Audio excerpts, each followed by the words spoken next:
I want the ball, give me the ball, give me the ball, I want the ball, give me the ball, I want the ball, give me the ball, I want it. It is cold outside, but it's warm in here. Welcome to Clapped Out, have no fear. I hope to make this the third and final installment on wiring. What's going on with my eyes? My eyes are going crazy, dude. I hope to make this the third and final installment of wiring a Nexus R5 to an LS engine. Today we're going to be going over triggering relays, adding sensors, and making buttons work. Beep, beep, beep, beep, beep, trans breaking bump and a little bit of line lock, relays and fan plugs. Let's go, yeah!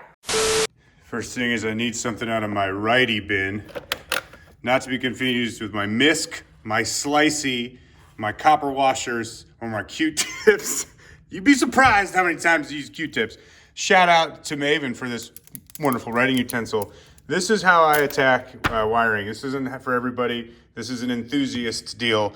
If you want professional wiring, pay somebody. This is the pinout for the Nexus ECU.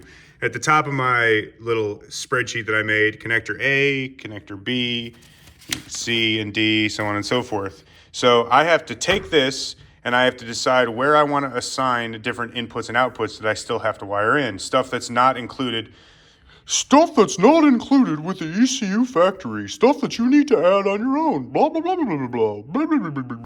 If I did my job correctly, then in this clip, you're going to see a note pop up right here. And that note is going to highlight some of the things that I need to add to my pinout.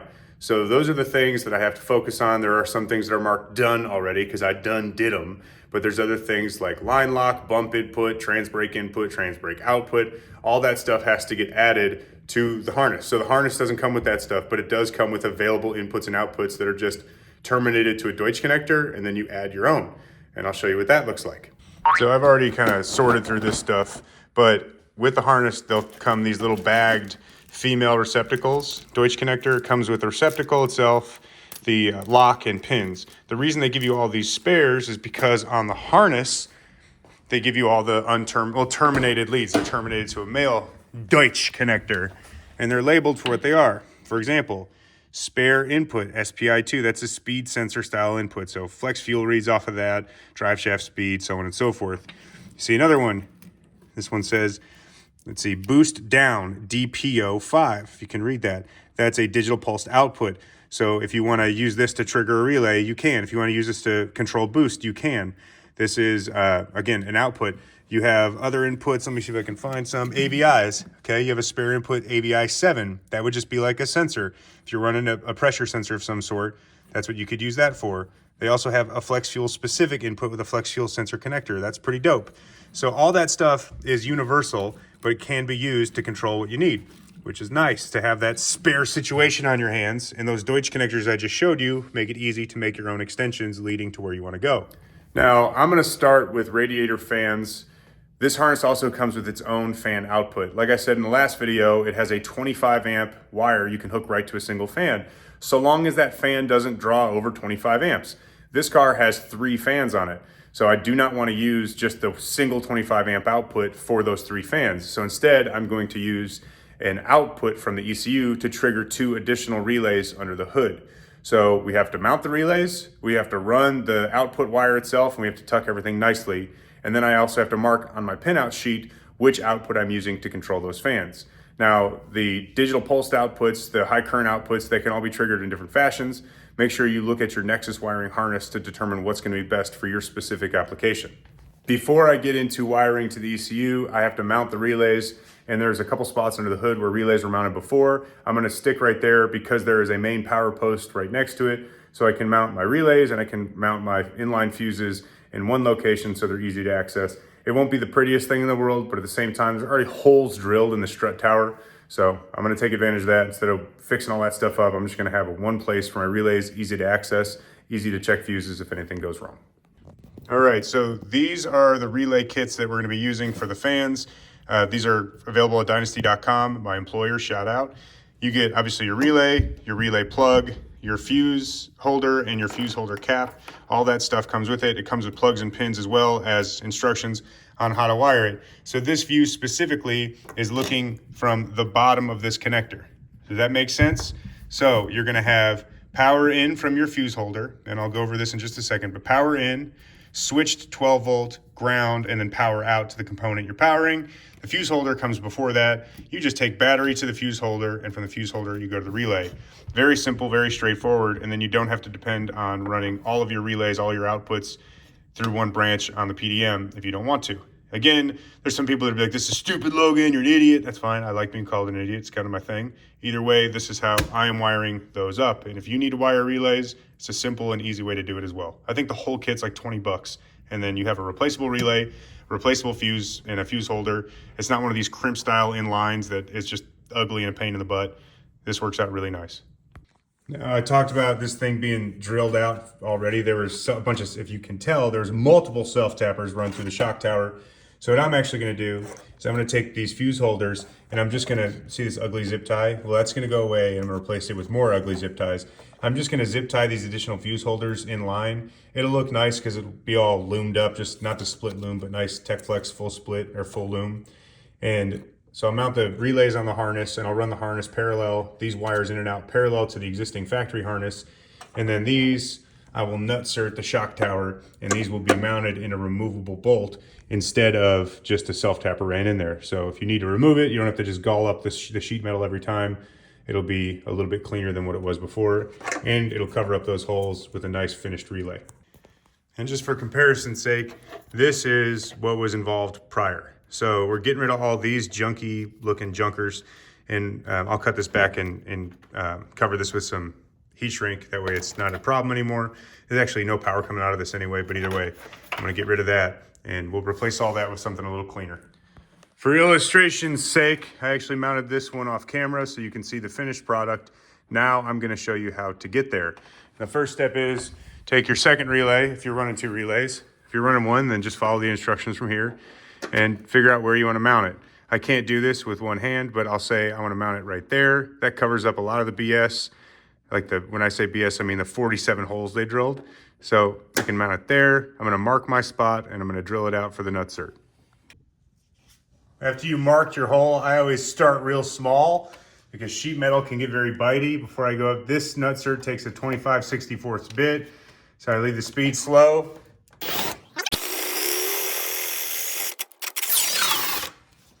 Okay, it's about as good as it's gonna get with my talent and my tools. Now once that's done, you got your nutsert, okay? You got your nutsert gun. I use this Marson unit from McMaster Car, M6x1 nutserts. Thread that sucker on. Pretty simple. Into the hole she goes. Then you just give her the old squeeze job. I rethread it, get some juice behind that SOB. Give her another squeeze. Make sure it's tight. Boom. You got a threaded hole for which you can mount your relay to. Matching hardware to the other one because, well, I don't want you guys to yell at me in the comments. And there you go. You got a pair of relays mounted. They look like they belong there. So now we can start wiring, which is the fun part. Everyone loves wiring, right? Sick, let's go. All right, so with the Dynasty relay kit, like I told you, it comes with a relay and a fuse holder. Right now, before we get to wiring the relay, I want to focus on getting power to the relay with the fuse holder portion. So they send you a male receptacle and a female cap, okay? So weatherproof cap. So this sucker sits like this, and what this will look like when it's wired is this, okay? This is just one I put together real quick to show you. And this right up here is your spade terminals. That's all it is, right there. It'll sit wherever you want it, mount it wherever you want it. Now you got a covered fuse cap, you're good to go, and you can change the fuses really easy, no big deal. But wiring this, they give you pins as well. So you see the pin, I've done this in another video. You have your pin for the copper and then to clasp the insulation of the wiring itself. These are pull to seat type, and I'll show you exactly what that means. All right, I mentioned earlier pull to seat style connector. So what you're gonna do is you're gonna take your wire. This is 14 gauge. I use 14 gauge for the fans. Depending on the length of wire, there's some factors, mitigating factors that determine what gauge wire to use. Find your 14 slot. Boom. There's nicer wire cutter, wire strippers out there, but these do the job. I take my 14 to 16 gauge pin that comes with the kit, find it on the actual crimper, put the wire in, boom, that's crimped, okay? So once the top crimp is done, then you do the insulation crimp on the bottom. There's 2 different sets of jaws on this for insulation and for connector. Also, if I can get a, I don't know if I can or not, if you ever want to give it the old tug test before you do it, install it, that's me, I'm not faking this, I'm pulling as hard as I can. So I know that thing's gonna be secure. Now, when I say pull the seat, this is what I mean. You get it in the connector, you gotta find the lock orientation, which you see that flappy, that's the lock. Listen to the click, it's in there, like swimwear. Voila! The feeds are done, and before you go, well, are you gonna loom it, cover it with anything? I am, chill. First, I'm gonna mount them where I want. I'm gonna get the run of wire needed. I always waste wire, hate me for it. And once I get the lengths I need, I'll actually crimp the inlets on these fuse holders to 1 ring terminal. That way I just have 1 lead going to that power post instead of 2. I broke down and I nut inserted the fuse holders to the back of the core support. So now, again, these wires are gonna be covered with loom. Just bear with me. Now, if I need to check a fuse, boom, I can just pull it out, check the fuse, put it back. You can also get trick with it and label the tops of them if you want. But for now, what I gotta do is I gotta take the 2 inners, because they're closest together, and I gotta loom them together to a single ring terminal to go here, and then I gotta use the other 2 to go to the 12-volt inlet side of each one of these. So the main power inlet of each one of these relays is where the other wires will terminate. And that plug on the bottom of the relay is pull to seat the same way these are pull to seat. So the exact same operation on crimping the relays as it is the fuse holders. Now there's wiring snobs out there that'll tell you what to use. I don't care. They can have their $10 million Raychem. TechFlex is what I always use. It's cheap, it's affordable, it's full loom, it's not split loom. So it's a nice full covering and it adheres to heat shrink too. There is a heat shrink that's 4-to-1 adhesive backed, like inside is an adhesive glue. And that stuff is the best for using on the ends. I don't have any of that. So you can make fun of me. But either way, now that I have cut the wires to the proper length, I'm going to run the inlets to the fuses in conjunction with this main power wire. I'm going to cut this non-split loom to cover the majority of that wire, and then I will heat shrink a ring terminal on the end, and I will heat shrink the loom as well, so it's all one nice clean run. And I will show you the finished product because doing that on camera is very difficult, but it's very simple. It's very easy to understand. Cut to length, slide it over, ring terminal crimp. Make sure you don't forget your heat shrink. Much like doing brake lines, if you flare a brake line before you put loom on or heat shrink on, you will be pissed at yourself. So take your time, don't be like me, have some patience. All right, like I said, like a brake line, I got my wires together, I got my loom over it, I got my 2 pieces of heat shrink to solidify both ends and actually heat shrink the loom to the wiring. And then I have my ring terminal that is 2 clasps in one. This is a 10 to 12 ring terminal with the 2 14 gauge wires in it. Fits fine. I've done this a million times like this, but I'm sure someone in the comments will say that the whole car is gonna burn down as a result, but it won't, it'll be fine. And there you have it. So we got a heat shrunk end. The loom is stretched as far as it needs to go to give both of these leads some strain relief, so you're not yanking on one side more than the other. And then it'll follow the exact path of this wire all the way up, once I zip tie it up, to the power post. Now, you'll also need to take the other 2 leads, the same exact thing we just did, except they're gonna go into their own receptacles in this relay. Like this. This is the back of the plug, okay? The instructions that come with it are very simple and straightforward. You can read that diagram. Power in from fuse holder 3. So if you don't understand the function of a relay, but you still want to wire it, it's easy as 1, 2, 3. So the bottom hole on this connector will be power in, and it's the same operation for the rest of the wiring. You have to do a ground wire. You got to do switch 12 volt. Or if you want to control the relay with switched ground, you can do that too. Either one of these, it doesn't matter. As long as this is ground and this is 12 volt, either one of these can be used to control the relay, and then pin 5 will actually go to the component that you're controlling. That's power out to your fans. So I'm not gonna bore you with wiring this entire thing like I just did the fuse holder. If you understood how to wire this fuse holder, this is no different. It's the exact same operation. You just have to take them to their respective places instead of fuse holder. Make sense? Great! Okay, so when you get done with the bulk of the wiring, with the exception of the trigger, it'll look like this. You have fuse holders that send power into the relays. You have grounds for the relays on the frame rail right there. The relays then have power that goes out to their respective fans. I don't know if you can see it, but here's a good example. It's a fan plug. There's another video on our YouTube on how to wire these fan plugs, but that red wire, that comes from the relay, and there's the exact same plug on this dual fan kit. It's the same thing, and those are grounded to the same place the grounds for the relays are ground. So this is obviously, there's other ways to do it. You can tuck those relays inside the fender well somewhere. You can hide them behind the dash, whatever. I don't care. This is as good as it's going to get for this car. It covers up some BS, and it's fully serviceable. And the only thing, like I said, the only thing left is ECU trigger. And I'm going to trigger these with one of the high current outputs on the Nexus. Now, this is usually the part where someone that's watching the video that knows more than me is like, why would you use a high current output to trigger them, Logan, you stupid idiot? There's a million ways to do it that are way better than that, and you're an idiot, you're a stupid moron for doing it that. Well, I'll tell you something, dude. I was a fat kid growing up, right? I ate Oreos by the sleeve. I mean, I was a big porpoise boy, size 42, 4 foot tall. There's nothing you could say to hurt my feelings. You know what I did? I stuffed it down with cake. One day at a time, dude. Diet Cokes and chocolate cake. Drink a Diet Coke, Logan. It's fine. You could have the whole cake. Take 3 cakes, Logan. It doesn't matter. Just eat the pain away, dude. Just eat it away. And guess what? I turned out pretty kick-ass. Still a little chubby, but I'm not as fat as I was. And you probably still live in your parents' basement. Or maybe you're really successful and you did well for yourself. Either way, I'm not going to hate on you because that's what you do to me. And 2 wrongs to make a right. Up, down, all the way around. Next clip. Went to kind of a dark place there for a second. Should probably get some type of therapy at some point. But for now, we'll just keep wiring.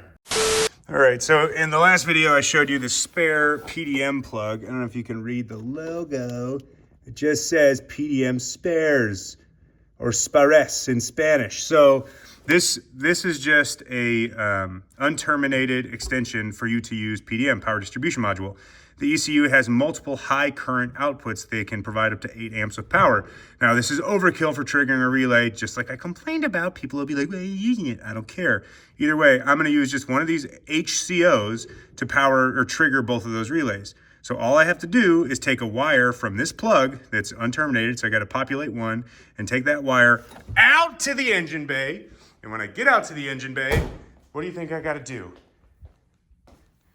You're right, I do. I just have to split the wire and feed the 12-volt trigger side of both of these relays. And when I set up the tune-up and I say, hey, fan, come on at high current output, activate at this temp, it'll send a 12-volt signal, 8 amp, whatever, out to these relays, triggering them on. Now I got fan power. Man, I need a sleeve of Oreos, dude. All right, so all I've done here is I've unplugged this lead. Now this comes with the wiring harness already populated with a bunch of wires. I take all those wires out and I put them back in as I need them. So I just need another high current output. Now, if you look at the instructions they give you, they tell you which pins do what. So pin 1, 2, 3, 4, 5, it shows its respective use, like where it goes to on the actual ECU. On the back of the connector itself, you can see they're numbered. Look at the top right, it's upside down, but see 1, 2, 3, 4, and then subsequently in the bottom 5, 6, 7, and 8. And 8 on the harness you can see shows unused. That's why there's just a plug in there. So I'm gonna put this wire in position 3, which would be high current output number 8. It is a pink and blue wire. So I've gone ahead and I've grabbed the pink and blue wire that I previously took out, and I'm gonna show you how easy it is to remove and reinstall these pins in these connectors.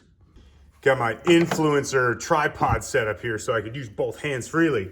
So on these connectors, the center, see that green thing? That's a lock. All you gotta do is rip that lock out. Okay, now if you remove the pin, that's a whole different story. It's still easy, kind of hard to see, but look above the pin. You see that little flap job? Basically touching it. You just pick up on that flapper and you can pull the pin out of the back. But to install the pins, easy. Pull the lock out, it clips right out. It's not hard at all. The back of the connector, like I said, position 3 is where I'm gonna go. So I put it in position 3, slide it forward. Now watch the front as I push it through. You're gonna hear a click. Hear that click? It's in place. Now the lock goes back in. Just set the lock in place. And now you're done. That's all there is to it. Very, very, very simple. Simple. It's very easy. Simple.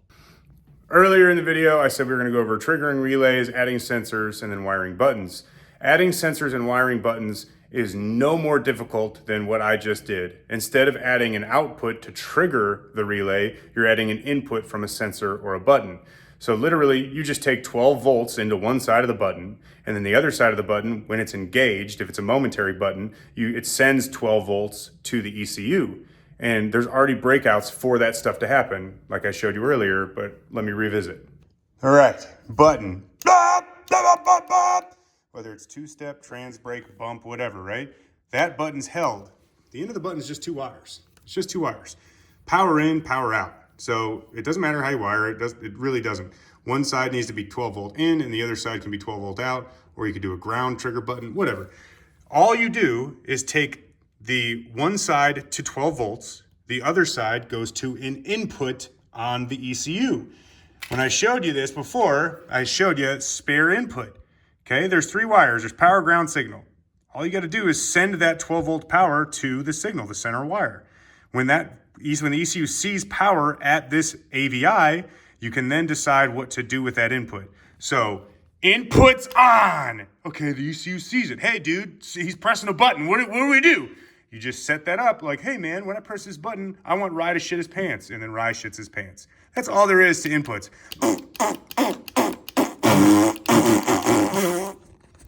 Or let's say you have a 150 PSI sensor. Those sensors need that power grounded signal. They're 3-wire sensors typically. That Deutsch connector is terminated, right? You just take that sensor and you screw it in wherever you want it. Let's say it's a coolant pressure sensor, and then you run a harness from that sensor to that Deutsch connector and you just pin it correctly and you're done. It's super straightforward. If I can do it, literally anybody could do it. I am not intelligent. If you're still watching this channel for any reason, you probably figured that out by now, but you can do it. It's not that hard.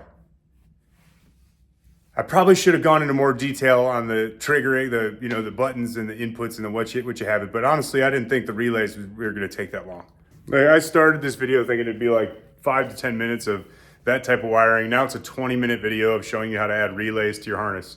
So at this point, you guys get the gist. I take that wire out to the engine bay. I split it into 2 wires, and I feed the 12-volt trigger side of both those relays with that wire. That's all there is to it. It's very, very simple. Super straightforward. If you've never done it before, just try it. Who cares? What's the worst that happens? You burn your car to the ground? Nobody makes it to the end credits, so I can say whatever I want. I got skid marks in my underwear and I don't care. I poop my pants a lot. I don't know. Should I put that? I should probably leave that in the video.